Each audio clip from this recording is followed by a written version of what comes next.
มีคนครองใจแล้วแบบนี้นะอ๋อทีนี้ของเพิ่นก็เลยแบบว่าอยากให้เสมอนี้ออกมาปิดคิดปิดใจเพื่อความมั่นใจและความสบายใจของอืเพิ่นมแบบนี้นะแบบว่าเพิ่นเป็นผู้ใหญ่แล้วก็การเว้าการจาของเพิ่นมีการแบบว่าเฮ็ดให้เฮาเชื่อถือเนาะเพราะว่าคือทางเสมอเองเคยผ่านประสบการณ์เคยมีครอบครัวรุ่นราวคราวเดียวแบบอายุหันนะโดยและเฮ็ดให้เฮาแบบว่าอ่า ผิดหวังหั้นแหละได้มาร่วมกับเพิ่นและเพิ่นเป็นคนที่แบบว่ามีอายุกว่าเฮาหลายแบบนี้หั้นนะโดยและมีความรู้สึกแบบว่าอบอุ่นและเพิ่นรักแพงลูกเฮาแบบนี้หั้นนะ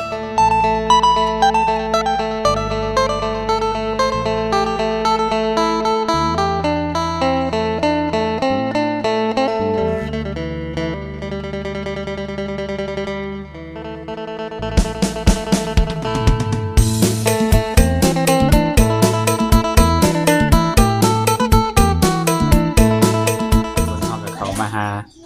ทางยูทูบเบอร์ชาวโสดเฮาก็ดีฮ้อยเนาะโดยสบายดีโดยสบายดี สบายดีหลายๆคนก็คือสิฮู้แหล้วเนาะหรือว่าต้องให้แนะนำตัวข้างในบ่ก็แล้วแต่เนาะเอาดีกว่าเนาะเพื่อความแบบเป็นมารยาททางเฮาเนาะแนะนำตัวก่อนเนาะโดยสบายดีเนาะทางสาวเมยโอ้ยตื่นเต้นบ่ฮู้สิว่าจังใดทางสาวเมยชื่อว่าสาวเมยหั่นแหละเนาะชื่อว่ายังชื่อว่าสาวเมยหั่นล่ะจะตื่นเต้นแฮงบ่แม่นเคยถ่ายได้คนอื่นเนาะแม่น วันนี้ถูกตัวเองแม่นบ่แบบมาถือเจ้าของก็คือแบบว่าอ่าบักนาวแตกบักนาวแตกเว้าอีหยังก็คือแข็งไปเบิดหั่นนะเข้าใจความรู้สึกนี้แล้วแม่นบ่บัดนี้โหดเลยโหดเข้าใจเลย ครั้งแรกบ่ซั่นน่ะแม่นโอ้ครั้งแรกเลยก็ครั้งแรกที่แบบว่ามาถือแบบหมู่หรือว่าคนอื่นมาถ่ายเจ้าของแบบนี้หั่นนะมีความรู้สึกตื่นเต้นแฮงจนเว้าหยังก็บ่ถูกพู้นแหล้วเนาะแม่นโดยทางผู้ถ่ายเองก็ตกใจเนาะมื้อนี้หั่นแหละหรือว่าแปลกใจเนาะที่เพิ่นมาให้ถ่ายคลิปเพิ่นเรื่องใดเรื่องหนึงนี่แหละเนาะทุกคนเนาะโดยก็อยากถามตรงๆเลยซะเนาะแบบบ่ต้องอ้อมค้อมเนาะเหตุผลที่ให้ถ่ายคลิปในมื้อนี้เป็นเรื่องใดย้อนหยังเนาะเหตุผลที่ออกมาให้ทางบาวสิรัตสัมภาษณ์ในมื้อนี้กับศาลาน้อยเนาะก็เนื่องจากว่าทางเสมอนี้มีคนครองใจแล้วแบบนี้หั้นนะ อ๋อทีนี้ของเพิ่นก็เลยแบบว่าอยากให้เสมอนี้ออกมาปิดคิดปิดใจเพื่อความมั่นใจและความสบายใจของเพิ่นแบบนี้หั้นนะโดยอืมคือเพิ่นอยากให้เฮานี่กล้าพิสูจน์ให้อ้ายเห็นบ่ประมาณนี้แม่นบ่โดยแม่นว่าน้องนี่จริงจังกับอ้ายส่ำใดเนาะแม่นกล้าออกสื่อว่าปิดคลิปกับอ้ายคุยกับอ้ายบ่เนาะแม่นก่อนสิเว้าเรื่องผู้นี้ก็สิถามเสมอเป็นโสดมาโดนปานใดตั้งแต่เลิกลาคนเก่าว่าซั่นซะเนาะตัวข้อยเองนี้โดยแม่นเป็นโสดมาก็ถือว่าสิเข้าปีแล้วเด้อเป็นโสดปีนะเนาะแม่นคือเจ้านี่มีลูกชายคนหนึ่งเนาะแม่นมีลูกคนหนึงและคุยกับคนที่ให้มาปิดใจนี่โดนส่ำใดแล้วประมาณ2-3เดือนนี่แหละ2-3 เดือนแม่นได้เห็นหน้าเห็นตากันแล้วบ่ก็ถามว่าเห็นหน้าตรงๆนี่บ่แม่นยังเด้อยังแต่ว่าเห็นผ่านกล้องผ่านหยังนี่เห็นแล้วบ่ครับแม่นได้โทรหาแบบนี้หั้นนะได้โทรได้คุยกันแบบนี้หั้นนะเป็นหยังย้อนหยังคือเฮ็ดให้เจ้าออกมาปิดคิดปิดใจเพื่อเพิ่นเป็นย้อนแบบว่าเพิ่นเป็นผู้ใหญ่แล้วก็การเว้าการจาของเพิ่นมีการแบบว่าเฮ็ดให้เฮาเชื่อถือเนาะเพราะว่าคือทางเสมอเองเคยผ่านประสบการณ์เคยมีครอบครัวรุ่นราวคราวเดียวแบบอายุหันนะและเฮ็ดให้เฮาแบบว่าผิดหวังหั้นแหละได้มาร่วมกับเพิ่นและเพิ่นเป็นคนที่แบบว่ามีอายุกว่าเฮาหลายแบบนี้หั้นนะและมีความรู้สึกแบบว่าอบอุ่นและเพิ่นรักแพงลูกเฮาแบบนี้หั้นนะแล้วเพิ่นก็เว้าให้แบบว่าเว้าให้มีแบบว่าเฮาเชื่อใจหั่นน่ะเว้าคำใดคำนั้นเฮ็ดให้เฮาเห็นบ่แบบบ่ได้มีแบบคือคนบางคนแบบว่าเว้าแล้วเฮ็ดบ่ได้แบบนี้หั้นนะแต่ในคำเว้าการกระทำบ่มีแม่นแต่ว่าผู้ชายคนนี้มีคำเว้าและการกระทำมานำแม่นโอ้โดยก็เลยเฮ็ดก็อีหยังที่เจ้าว่าอีหยังเพิ่นเป็นผู้ใหญ่กว่านี่เพิ่นอายุหลายปานใดนี่อายุเพิ่นนี่ประมาณหลัก4นี่แหละหลัก4แม่นโอ้4ต้นๆเนาะแม่น4เป็นต้นแต่บ่ฮู้ว่าปลายมันเท่าใดเนาะทุกคนเนาะปลายกันน่ะจังได๋เป็นหนุ่มไทยบ่แม่นหนุ่มฝั่งไทยหนุ่มฝั่งไทยโดยตรงเลยแม่นบ่แม่นโอ้ก็คนนี้ก็คือสิแบบว่าทางเสมอนี่คือสิมั่นใจแล้วเนาะ แม่น จังได้ออก ใจ ออกสื่อในมื้อนี้ แม่น ก่อนสิออกมาออกสื่อนี่คิดดนเติบบ่หรือว่าคิดทบทวนแล้วบ่ ๆก็ยอมรับว่าคิดอยู่ได้คิดประมาณ1อาทิตย์ โอ้แสดงเพิ่นบอกตลอดแล้วบ่เนี่ย แม่นเพิ่นบอกว่าถ้าว่าหากมักแบบว่าคนเฮาสิตกลงเป็นชู้เป็นแฟนกันเนาะ อืม ก็ต้องเฮ็ดให้เห็นว่าเจ้าหักมักข่อยแท้เจ้าก็มักผิดใจได้บ่ยันหนุ่มๆคนอื่นไว้เจ้าไปถ่ายคลิปแบบนี้สิมีคนเข้ามาหักแบบนี้หันนะ อืม แบบนี้หันนะ แต่ที่ผ่านมาก่อนสิมาเจอกับอ้ายคนนี้นี่เคยมีหนุ่มทางใดเขามาจีบบ่ นมเจียวเข้ามาจีบเนาะ นั่น ก็ถามว่ามีคนที่เข้ามาจีบบ่ก็ถามว่ามีบ่ก็มีเนาะแต่ค่อนข้างแบบว่าเขาก็บ่ได้จริงจังกับเฮาดอก โดย เพราะว่าบางคนเขาเข้ามาหาเฮาบางเทื่อเขาคิดแบบเป็นยูทูบเบอร์ผู้บ่าวอาจสิเข้ามาหาคือสิหลายแบบนี้หันนะบางคนเขาบ่กล้าคุยเข้ามาประมาณอาทิตย์หนึงแล้วก็ไปแต่ส่วนหลายสามมื้อก็บ่ค่อยได้คุยได้ลมดอกเพราะว่าส่วนหลายเฮาสิไปเน้นแบบว่าไปเงยเวียกงานเฮาดีกว่าหลา หายคู่คนอื่นหลายกว่าบ่ แม่น อืม อ่า ก็คือหน้าที่ของเฮาก็จังไดเปิดใจอันสาวโสดเนาะหรือว่าสาวลาวเนาะ แม่น ให้หนุ่มทางไกลนั่นแหละ แม่น สุดท้ายมาตัวเองได้แทนบ่บัดนี้ บางคนก็บอกว่าเป็นหยังคือต้องหาแต่ให้คนอื่นคือบ่หาตัวเองแน่แบบนี้หันนะ โดย อืม แต่คือความจริงคือหาอยู่แม่นบ่ หาแต่บ่เห็น แต่บ่เห็น แต่ว่าปัจจุบันนี่คือสิพอแล้ว แม่นก็พอแล้ว พอแล้วแต่คือว่าเนาะพอแต่ก็ยังบ่ถึงขั้นว่าสิเต็ม 100% เนาะ แม่น คำว่า 100% เฮาต้องมีการแบบหมั่นหมายสู่ขออยู่นำกันเนาะ แม่น และวางแผนในจุดนี้อยู่บ่ซะ ก็ได้เว้านำกันอยู่ได้ว่าอนาคตเนาะ โดย เขาต้องเพิ่นก็เว้าอยู่ว่าอยากมาหมั่นมาหมายแบบนี้หันนะ อืม ทั้งเสมอก็ว่าคุยกันเรื่องหมันเรื่องไม้เขาก็ยังบ่ฮู้อาจสิเร็วๆนี้ โดย หรือว่ายังบ่ฮู้นะก็ ห คื รือ อว่าจะเลื่อนไปอีกเนาะตามที่เว้ากันแม่นบ่ แม่นแต่เว้ากันก็คือเร็วๆนี้แหละ โอ้คือเจ้านี่พร้อม ก็ว่าพร้อมอยู่ ทั้ นั่ ง นแห ง่าย ละ เพิ่นทั้งง่ายเพิ่นก็พร้อม แม่น แต่ว่าระยะเวลานี่ต้องจังไดเบิ่งอีกจักหน่อยเนาะ แม่นเบิ่ง เบิ่ง อี อี ก ก หน่ จั อย กหน่อยแล้วก็คุยดิ่งจักหน่อย แม่น ว่ามันสิมีหยังเปลี่ยนแปลงเนาะ แม่น เพราะว่ามื้อนี้ก็เป็นมื้อทำอิฐที่ออกมาจังไดแสดงความจริงใจให้ซึ่งกันและกันเนาะ แม่น อืมโดยจองว่าอ้ายไปในคลิปนี้แล้วก็สิเชื่อมั่นแล้วก็เชื่อใจเนาะเพราะว่าทางเสมอเพิ่นก็ได้เฮ็ดตามที่ให้คำสัญญาแล้วเนาะ แม่น ว่าเท่านี้ล่ะคือสิมักฮักอันนี้แหละจึงออกมาออกสื่อว่าซั่นซะเนาะ แม่นยังหาว่ามักได้ นั่นแหละ มัก คันบ่มักไผสิมาออกสื่อให้ตัวเองเสียหายเนาะ แม่น มัก ก็คือแบบคนที่แอบมักเจ้าตัวนี้ก็คือสิผิดหวังอกหักแล้วซะเนาะ จังว่ามีอยู่บ่คนที่ว่าแอบมักข่อยนี่ ก็บ่ฮู้นำเจ้าแหละแต่ว่าเคยมีคนล้มอยู่เนาะ บ่ฮู้เนาะมีบ่ว่าก็ยังบ่ฮู้เนาะคือว่าเขาแอบเฮาบ่เห็นเนาะ ก็ว่าครับแอบมันบ่เห็นโดย นั่นแหละมัวแต่แอบบ่มาเปิดเผยจักเทื่อ เนาะเลยผิดพลาดเสียโอกาสตัวนี้ไปแมันบ่ แม่น โดยแต่ว่าหนุ่มๆคนนั้นหรือว่าอ้ายคนนั้นนี่เพิ่นก็เคยมีครอบครัวมาก่อนบ่ บ่ บ่เคยบ่ แม่น โอ้ เพิ่นบ่เคยมีลูกมีเมีย แต่ว่าเพิ่นก็ฮู้แล้วว่าทางเจ้ามีลูกผู้นึงไง เพิ่นฮู้แล้ว เพิ่นก็บ่ได้มีขอติดขอหยังบ่ บ่เพิ่นก็ยินดีต้อนรับเพราะเพิ่นก็หักกระแพงคือกันแบบนี้นะ โดยคือว่าแม่ต้องหักลูกเนาะ แม่น หรือว่าหักคนในครอบครัวนั่นแหละเนาะ แม่น อืม อีกอย่างก็อย่างได้เมียแถมลูกอ่ะประมาณนี้แหละสบายเนาะ แม่น เพิ่นไปได้ใช้เวียกใช้งานเลย โอ้ เพิ่ ย นว่า ง่าย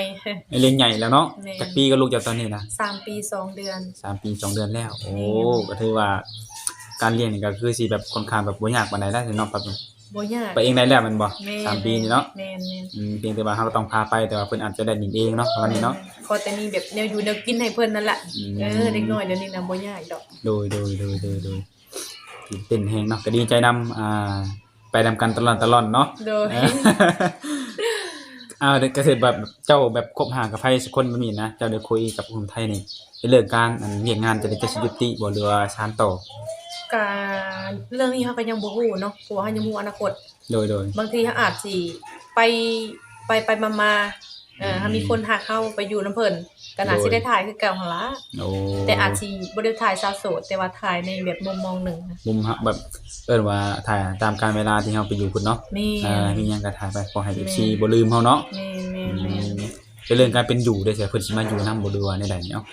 เรื่องนี้เพิ่นอาจสิบ่มาอยู่นำดอกเพราะว่าเพิ่นก็มีเวียกของเพิ่นเด้ อื เอ ม อ เพิ่นมีเวียกมีธุรกิจเป็นของตัวเอง แม่น คันสิมาเพิ่นป้าทางนั้นบ่ได้ แม่น แต่ว่าทางเจ้านี่ไปพุ่นได้บ่ ก็อาจสิไปได้อยู่ ไปได้อยู่เนาะ แม่น โอ้ก็นี่แหละไปช่วยเวียกช่วยงานนำกันเนาะ แม่น เอิ้นว่าไปสร้างสานํกัน แม่น เออพร้อมอยู่บ่ที่จะสร้างสาไปกับเพิ่นนะ พ่อมเลยจังว่าปิดใจเนี่ย ยันว่าพร้อมเฮาปิดใจเลยอ้ายครับเลี้ยงน้องเด้อในแต่ละมื้อแต่ละเดือนแต่ละอาทิตย์จังซี่หันนะ คนเฮาเพิ่นก็บอกได้ค่ะว่าไปอยู่พุ่นกับพากันแบบทำมาหากินคนเฮาเนาะ โดย ซึ่งเฮาสิได้คนที่แบบว่าผัวร่ำผัวรวยหรือว่า คนที่มี แต่เฮาก็ต้องหาอยู่แล้วแม่นบ่ โดย เพื่อหาซอยกันอยู่ละล่ะมันก็เมื่อยเนาะ ก็ให้คิดเห็นตอนที่ว่าก่อนที่จะมามีนี่ก็คือเฮาต้องหามันจังมีเนาะ แม่น บ่แม่นว่ารวยแล้วเพิ่นสิหยุดมันก็เบิดเป็นคือกันได้เนาะ แม่น อืมโดยดีอกดีใจนำทุกคนเนาะก็หวังว่าสิได้ข่าวดีไวๆเนาะเพิ่นว่ามีข่าวดีไวๆแต่ก็ยังบ่ฮู้ว่า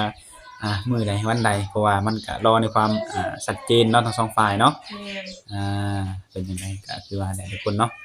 อืม ป้าเนาะทางสาวน้อยเองก็ดีมุกดีใจนำเสมอทุกคนเลย โดยขอบใจ คือแบบคุยกับอ้ายคนนี้ประมาณจักเดือน ประมาณ 2-3 เดือนนี่แหละ 2-3 เดือนเนาะเห็นหน้าเห็นตากันเด้ แต่ว่าเห็นหน้าตาทางโทรศัพท์แต่ว่าตัวจริงยังบ่เห็นห อื น้า ตรงสเปคอยู่บ่ ก็คือแบบว่าเพอร์เฟกทุกอย่างถึงใจทุกอย่าง ถูกใจมักแฮงบ่ ก็ถามว่ามักก็คือมักนะเพราะว่าเพิ่นเป็นผู้ชายแบบว่าใหญ่เนาะเป็นผู้ชายที่แบบว่าใหญ่สูง โดย เพอร์เฟกคือมันตรงสเปคของทุกอย่างนะ โดย กับการออกการจาของเพิ่นนี่เด้ นั่นแหละ การเว้าการจาเข้าใจกัน แม่นเพิ่นเข้าใจเฮาแล้วก็เพิ่นเฮ็ดให้เฮาแบบว่ารู้สึกดีแล้วก็รู้สึกแบบว่ามั่นใจนะ เวลาโอลมกันเนาะ แม่น คือแบบว่าให้ความสำคัญเฮาบ่ แม่นให้ความสำคัญ อืมโดยไปฮู้จักกันแนวใดคือว่าแบบคือว่าบ่แจ้งทีมงานเลยหั่นน่ะ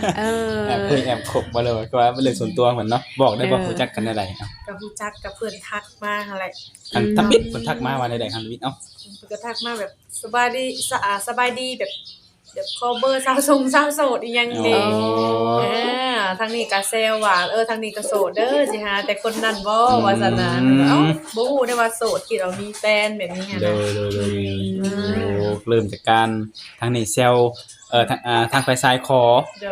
สาวโสดคนอื่นที่เฮาไปถ่ายคลิปแม่นบ่ แม่น ถ้าเฮาก็แซวขึ้นมาทางนี้ก็โสดคือกัน แม่น เจ้าคือสิเหงาแฮงเนาะ เอาทีนี้ก็ความหมายนำก็บ่ฮู้บังเอิญนะเพราะว่าปกติก็เจ้าสิทักมาเขาก็ส่วนมากก็สิบ่เว้าหยอก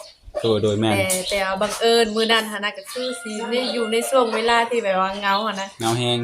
เพิ่นทักมาว่าขอเบอร์สาวโสดแหน่ซะเมยโอ้ยขอไลน์สาวโสดแหน่ทางนี้ก็บอกโอ้ยขอแต่ไลน์สาวโสดแม่นบ่ข่อยพี่ก็โสดคือกันเด้อทางนี้ก็เด้ เหมือนว่าเหงาบ่แม่นว่าเห็นรูปหน้าปกเพิ่นแล้วเอ้าคือหล่อถึกใจแท้เพิ่นว่าเบิ่งหน้าหยอกอะนะว่าเนาะ บ่ผ่านแล้วบ่เอาไปเอาเองบ่ บ่ให้ผ่าน เนี่ย มันเจอได้ทางฟ้าเองโอ้ก็คือว่าแล้วจังได๋กันแล้วแต่เนาะถ้าว่าคันสิเป็นเนื้อคู่กันเนาะสิขอสาวโสดคนนั้นคนนี้กันแล้วแต่สิไปจีบสาวคนนั้นจังไดก็ล่ะก็ตามเนาะเนื้อคู่มันก็จังไดมันก็วนเวียนมาหากันคือเก่า แม่น ถ้ามันจะเป็นเนื้อคู่คือบางคนถ้าบ่แม่นเนื้อคู่คบกันเป็นปี2ปีก็ยังบ่ได้กันก็ยังมีเนาะ แม่น เอาครับอันนี้ก็ลุ้นไปนำกันเด้นี่ได้ยังบ่ได้ด่วนสรุปเด้นี่ แม่นมาลุ้นนํกันเลย ถ้าบ่ได้มีข่าวดีสิให้ออกสื่อจังซี่อีกบ่ เอาให้ออกได้ ออกสื่อเนาะ แม่น ออกสื่อว่านี่ซาเมยเนาะปิดใจมื้อนั้นมื้อนี้ก็สมหวังได้มีการหมั่นหมายสู่ขอกันแล้วเนาะ โดยแม่น โดยมีการแบบนัดเจอกันได้เสมอ ก็มีแล้ว โอ้ มีการนัดเจอกันแล้วก็สิได้เร็วนี้อีก เร็วๆนี้อีก ป้า แม่น คือว่าน่าตื่นเต้นแทบบัดนี้เร็วๆนี้ แม่น อืม เจอกันอยู่ลาวบ่หรือไปเจอกันอยู่ไทย อยู่ฝั่งไทย อยู่ฝั่งไทย แม่น ได้เพิ่นพาไปเที่ยวหรือเบิ่งนี่เนาะ เพราะว่าสาวมือเองก็บ่เคยไปฝั่งไทยจักเทื่อเด้ ได้เกิดมาเพิ่นไปเที่ยวบ่ บ่เคยไป โอ้ นั่นแหละเพิ่นก็เลยว่าให้น้องมาฝั่งไทยดีกว่าเพราะว่าพอน้องก็บ่เคยไปแบบนี้นะไปพุ่นแล้วก็จะค่อยมาแบบนี้หัน อื นะ ม ก่อนอันนี้ สไตล์แบบว่าพาไปเที่ยวหรือว่าพาไป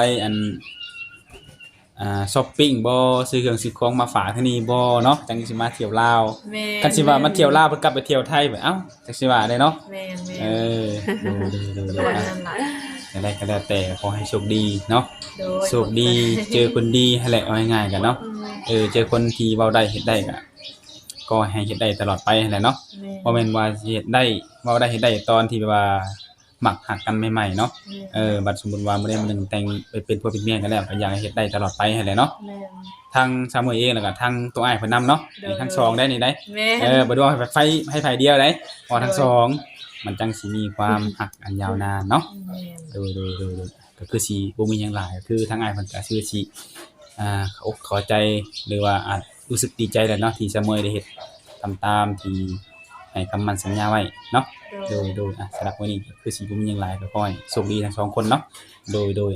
สบายดี โดยสบายดี สบายดี